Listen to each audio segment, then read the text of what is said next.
Duke filluar nga dita hënë me 29 dhjetor dhe për pak ditë deri me 5 janar të vitit të ri 2026, reparti i zjarfikësve Shkodër kalon në nivelin e lartë të gatishmërisë për të përgjigjur në kohën më të shkurtër të rasteve të mundshme emergjente në ditët e fundit të këtij viti dhe ditët e para të vitit të ardhshëm. Sa i përket gatishmërisë, drejtoria jonë ka marrë gjitha masat e duhura, si me mjet ashtu dhe me efektiv për të qenë sa më pranë çdo situate që mund na krijohet gjatë ndërrimit të viteve,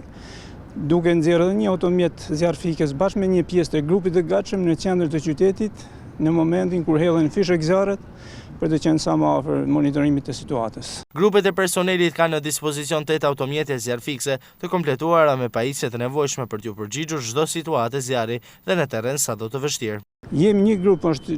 24 orë këtu siç bën gjithmonë dhe një grup tjetër është i gatshëm për çdo moment që mund na krijohet janë në stacion. 8 mjete janë që janë në gatishmëri të plot, efektivi është në gatishmëri.